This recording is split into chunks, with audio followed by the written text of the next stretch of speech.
Reflexiones Amazónicas con David Landa.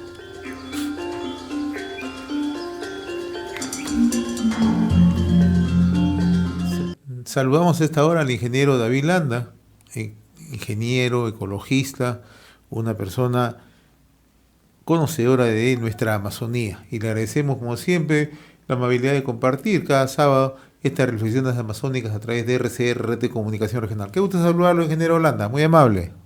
Mi querido amigo José, un gran abrazo y muchos éxitos pues en este nuevo año y sobre todo para RCR, que es una ventana para nosotros acá en la Amazonía peruana.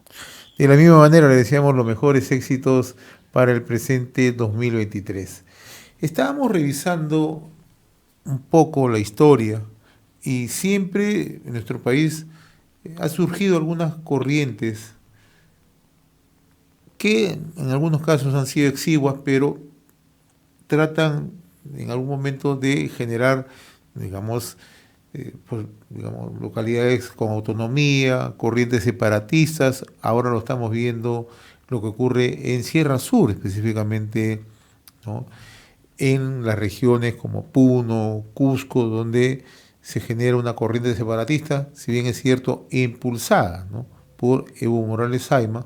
También me gustaría un poco ingresar a este espacio de historia, si en algún momento también se ha registrado o se registra situaciones similares en nuestra Amazonía, David. Sí, bueno, verdad que sí, ¿no? Y eso preocupa bastante porque estos movimientos, estas tendencias son reiterativas en el tiempo de nuestra vida republicana. Y uno se pregunta por qué pasa eso, porque uno tiene que buscar las causas. No imaginamos que una población con las necesidades satisfechas o con la atención del Estado, no, digamos, equitativa, vaya a pretender separarse, escindirse, ¿no? Sino porque quizás algo no está funcionando bien. Para nosotros ya es claro aquí en la Amazonía por qué no funciona bien el Estado Nacional para estas inmensas superficies del territorio nacional que están totalmente a veces abandonadas en razón de permitirles que puedan gestionar su territorio adecuadamente. Porque nosotros tenemos, por ejemplo, que el Perú, en el contexto de la clasificación, ¿no?, de las zonas de vida en el planeta, el Perú tiene la mayor concentración de zonas de vida con lo que está clasificado el planeta en su conjunto. Ya lo dijimos en otras secuencias de reflexiones amazónicas, y que esto no es un capricho de la población, sino tiene un basamento científico. De las 117 zonas de vida que clasifica Holdridge al planeta, el Perú tiene 84 consolidadas y 20 en formación, o sea, tiene 104 zonas de vida versus 117 planetarias. No hay país más diverso que el Perú. Primera reflexión. Segundo, países menos diversos que el Perú, un tanto planos, por decirlo de una manera, ¿no? Climatológicamente hablando, como Suiza, por ejemplo, tiene un régimen absolutamente federalista. Siendo un territorio del tamaño de Lima, Suiza, del departamento, tiene más o menos, creo que 26 cantones que funcionan con mucha autonomía. En algún lugar, en la época de la pandemia, tú podías tener un cantón que estaba, digamos, a 30 kilómetros de otro, estaba obligado a usar las mascarillas y en el otro no. Y estamos hablando del contexto de Suiza, porque tienen autonomías de gobierno. El último estado federado o cantón en Suiza creo que se ha formado hace 2 décadas atrás. Entonces, eso siendo el Suiza, que de repente debe tener unas 20 zonas de vida, lo más, versus 104 de Perú. Entonces, en el Perú, el manejo del Estado, o sea, en el modelo de Estado peruano, que es un Estado unitario, centralista, limacéntrico, no permite el ejercicio de autonomías de gobierno a los demás espacios territoriales, que por su diferenciación, su diversidad, deberían tener autonomías. Por ejemplo, nadie mejor que nosotros aquí en la Amazonía sabe cómo gobernar la Amazonía, y eso es verdad, porque Yo he sido promotor del ordenamiento territorial en base a la zonificación ecológica y económica desde el 2003 que comenzamos acá en San Martín. Nadie en el Congreso Nacional entendía lo que es ordenamiento territorial en base a la zonificación ecológica y económica. Ellos creían que era ordenar el territorio era arreglar las demarcaciones jurisdiccionales. Totalmente, es una parte de, y lo otro es más profundo. Entonces, ¿qué ocurre? Que por esa desatención y esa concentración de la mirada y el análisis nacional desde la capital, es que primero se generan abandonos y en segundo lugar se producen desenfoques en el gobierno y en el manejo de los territorios. Y eso da lugar a estas tendencias que estamos viendo y que ya son históricas, ¿no? En Loreto, hace muchos años también hubieron algunos movimientos de esta naturaleza. Ahora, David, tú que eres estudioso de nuestra Amazonía, pero también conoces muy bien el manejo de la cosa pública, cuando siempre se menciona la palabra política y frontera, es un discurso, porque no tenemos política y fronteras. Es una lástima, pero suena duro decirlo, pero tú lo acabas de mencionar, ¿no? Poblaciones que están totalmente abandonadas, poblaciones que incluso tienen que cruzar al otro lado de la frontera, en la triple frontera, por ejemplo, de Loreto, cruzan al otro lado para poder tener una mejor calidad de vida, etcétera, etcétera, ¿no? Entonces, ¿dónde queda esa famosa frase para política y frontera?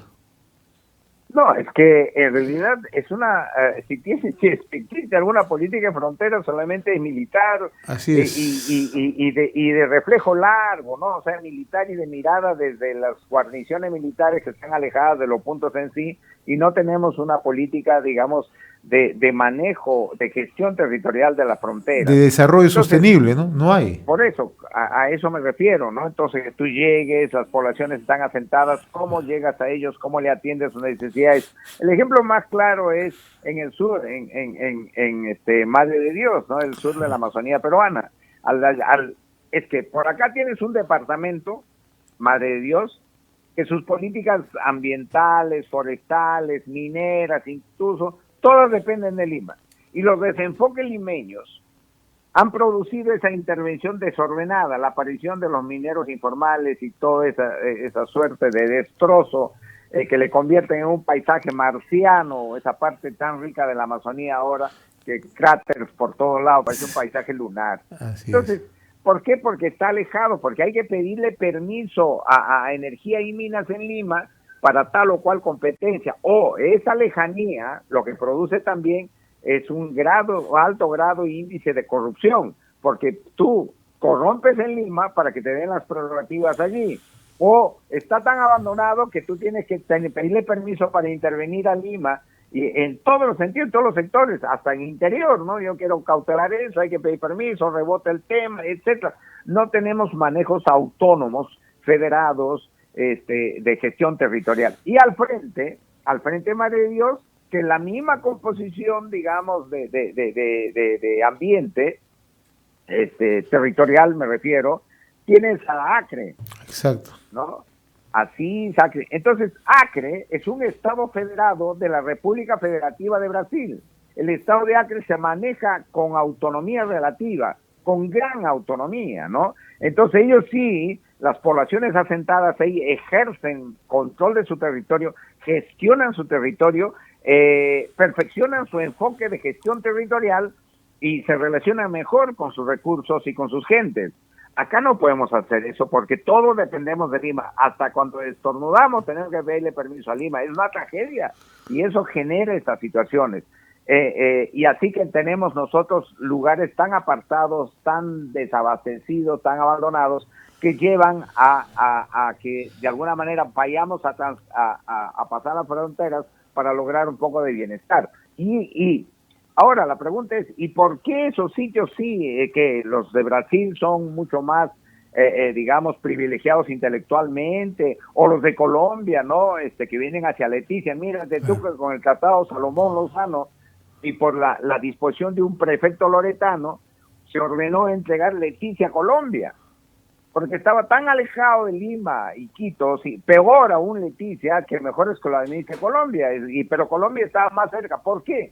Porque en Colombia también hay una descentralización, hay autonomías relativas en sus departamentos. No te olvides que por 10 años Colombia se llamó la República, los Estados Unidos colombianos. 10 años entre 1860, 70, 80, no recuerdo tanto exactamente, pero se llamó 10 años, una década tuvo este nombre porque descentralizaron, y el reflejo de esa descentralización, esa dación de autonomías a sus territorios de ultramar, tierra adentro, es que tiene una mejor gestión territorial y una mejor política de fronteras, que tú lo subrayas muy bien. Entonces eso es. Entonces por eso es que el Perú es el que mayor territorio ha perdido a través de toda su historia republicana. Hemos perdido la mitad casi del territorio nacional. Brasil, a Colombia, incluso a Bolivia hemos perdido territorio. No puede ser, ¿me entiendes? Entonces, porque tenemos un modelo de Estado antinatural para el territorio diverso que tenemos. Y el otro aspecto que me gustaría enfatizar contigo es de qué manera en esas zonas de frontera se pueden generar proyectos pilotos, como ha ocurrido. En Brasil se trabajó muy bien ese tema, ¿no? Ciudades que permitían una mejor atención, una mejor disposición y naturalmente tenían todas las condiciones de desarrollo, ¿no? Incluso en algunos casos son zonas francas, ¿no? Entonces, ¿de qué manera esto puede ayudar al desarrollo de estas localidades, de estas ciudades, que, valgan verdades, muchas de ellas viven en el abandono, ¿no? Claro, lo que ocurre es que aquí hay que integrarlo. Nosotros hemos tenido en el Perú, 2/3 partes del Perú son territorio amazónico con criterio de cuenca, ¿verdad? Entonces, la mayor porción del territorio nacional es Amazonía. Pero nuestra mirada ha sido siempre al Pacífico. Y no digo que esté mal, está correcto cuando se hizo ya esta penetración con Samanez Ocampo, con Diego Samanez Ocampo, padre de David Samanez Ocampo, que fue presidente de la República, de una junta de gobierno. Él propendía la penetración hacia la Amazonía para integrar el territorio nacional. Mira, una persona que no tenía nada que ver con la Amazonía, tenía una visión geopolítica muy interesante. Él propició esa penetración por la carretera central y quería hacer lo mismo para la Amazonía, con un ferrocarril que tenía que atravesar desde Iquitos y salir en Paita. Entonces, esta integración del territorio, esta mirada del territorio, te da un enfoque hacia el Pacífico con los vastos mercados que ahora tenemos en Asia, pero también teníamos que mirar hacia Brasil, hacia el Atlántico y Europa, que es donde se ha manejado sostenidamente el desarrollo a través de Brasil, con estas hegemonías federadas que tienen. El estado de Amazonas, capital Manaos, colinda con Loreto. Loreto antes era San Martín, lo que es el departamento de San Martín, el departamento de Loreto y Ucayali. Entonces, el departamento más inmenso, ignoto del Perú. Entonces, Brasil se da cuenta y acerca, aparte que adopta el sistema federalista. Y eso que Brasil no es tan diverso como el Perú. Brasil debe tener pues unas 20 o 30 zonas de vida. El Perú tiene 104 zonas de vida, no, con 20 zonas en formación, 84 consolidadas. Entonces, él inicia una política de fronteras, como tú lo llamas, agresivo, vivio, una política de fronteras vivas, comerciales, no fronteras vivas, que las fronteras son vivas, que duda cabe, pero comerciales, y establece lo que tú has mencionado hace un momento, la zona franca. La gran zona franca de Manaos, que imagínate tú, el estado de Amazonas, capital Manaos, tiene un PBI creo que es equivalente o mayor que el peruano.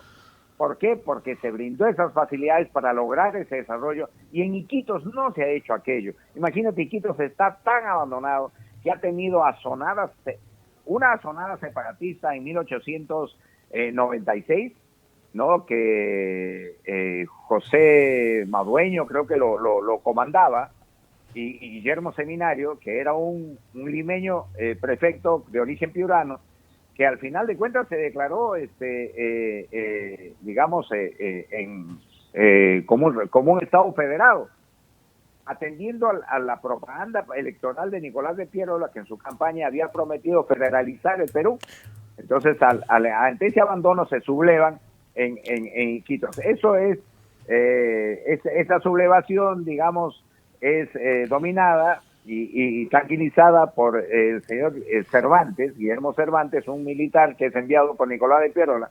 Y 3 años más adelante, Cervantes se levanta también en armas y proclama la nación selvática, la república selvática, independiente. Esa sí fue separatista y emite incluso su moneda a los cervantinos, ¿no? La libra de oro, con sede en su Casa de la Moneda en Iquitos.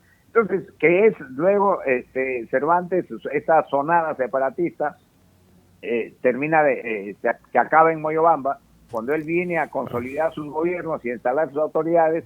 Una señora de apellido Tapuyima le tira una pedrada que lo mató. Murió acá en Moyobamba Cervantes, y 1 año nada más duró la República Selvática Independiente, pero es un movimiento separatista. Y luego viene ya otros movimientos interesantes que se dan después, como el Frente Patriótico de Loreto, que está vigente hasta ahora, que tiene esas ideas, no separatistas, pero sí federalistas, que tratan de consolidarse en un Estado federado, que a muchos de nosotros, incluido el que habla, creemos que sería lo más adecuado reformar la estructura del Estado, del modelo de Estado que tenemos, a ir a una república federativa.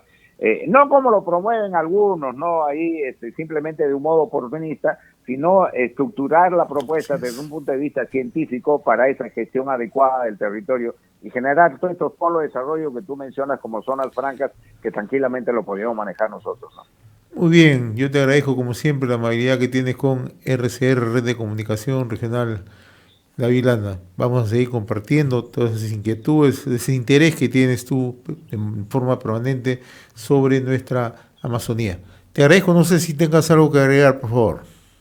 No, que realmente debemos ya ir a unas reflexiones más profundas, serias, porque de lo contrario, mi querido José, esto va a ir creciendo cada vez más. Hoy tenemos las redes de comunicación que nos acercan mucho y vamos a seguir teniendo problemas en el Perú. Necesitamos hacer una reflexión muy profunda en el Parlamento. Necesitamos tener la mejor representatividad ahí. Me parece que ahora que están hablando con la Cámara Baja, que sería la Cámara de Diputados, tendría que haber no una composición ahí, una representación en razón a la población, sino en razón al territorio. Para ir comenzando, siempre he dicho, una provincia, un diputado sería una propuesta muy interesante para llegar y tener la representación territorial en el Congreso y podamos generar un marco jurídico mucho más eficiente para gestionar el territorio. Un abrazo. Un abrazo. Conversamos con David Landa en nuestra secuencia Reflexiones Amazónicas, ¿no? Y en realidad cada semana nos invita a seguir conociendo más y más nuestra Amazonía. Reflexiones Amazónicas con David Landa.